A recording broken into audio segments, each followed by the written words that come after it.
દામનગર પાલિકાનો કાયદો ગમે તે હોય પરંતુ ફાયદો પાલિકા સત્તાધીશનો હોય તો જ કાયદો રહેશે। કાયદો ગમે તે કહે ફાયદો અમારો જ। દામનગર નગરપાલિકાનો કાયદો ભલે ગમે તે હોય ફાયદો પાલિકા સત્તાધીશનો હોશે તો જ ચાલશે।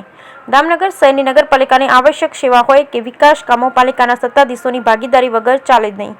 છબાડિયા રોડ ઉપર ચાલતા પેવર બ્લોકના કામમાં નબળી ગુણવત્તાનું કામ થતું હોય સ્થાનિક રહીશોએ પાલિકા સત્તાધીશોને સ્થળ હાજર રહી પંચ રૂબરૂ નમૂના લેબલ પરીક્ષણમાં મોકલવાની લેખિત રજૂઆત પછી સત્તાધીશો હાજર નહીં રહેતા સ્થાનિક રહીશોના પંચ દ્વારા લેવાયા પેવર બ્લોકના નમૂના। પાલિકા અધિનિયમ 1963ની હિત સંબંધની જોગવાઈમાં ચૂંટાવાયેલ સત્તાધીશો પાલિકા સાથે વેપાર કોન્ટ્રાક્ટ નહીં રાખવા સ્પષ્ટ મનાઈ હોવા છતાં દામનગર પાલિકાની વિપરીત વલણ। પાલિકા સત્તાધીશોમાં ભાગીદારી વગર કોઈ વિકાસ કામ કે આવશ્યક સેવાઓનો કોન્ટ્રાક્ટ મળી ન શકે। કાયદો ભલે ગમે તે કહે પણ ફાયદો તો શાસકનો હોવો જોઈએ।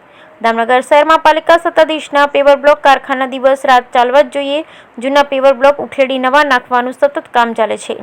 છબાડિયા રોડ પર ચાલતા પેવર બ્લોકના કામ વપરાતા બ્લોકમાં સિમેન્ટ નહીં પણ રાખ વપરાઈ રહી હોય તેમ સંપૂર્ણ કાચા પેવર બ્લોકમાં ઉપર ઊભા રહેવાથી ભૂક્કો થઈ જાય છે। ખોડિયારનગર સહિતના વિસ્તારમાં જૂના પેવર બ્લોક ઉખેડી નવા નાખવાની કામગીરી ચાલે છે।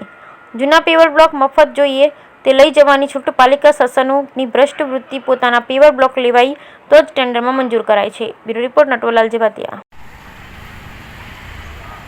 બોલો તમારે આ નમૂના પેવર બ્લોકના શું કામ લેવડાવવા છે? અમારે ગેરીમાં રિપોર્ટ કરાવવા મોકલવા છે કે ભાઈ જે પ્રમાણે ગ્રાન્ટની જે કાંઈ જોગવાઈ હોય એ પ્રમાણે મટીરિયલ વપરાણું છે કે નથી વપરાણું, કે એ જનતા સામે એનું નુકસાન ઓછું વાપરી અને વધારે પૈસા લે છે એના માટે।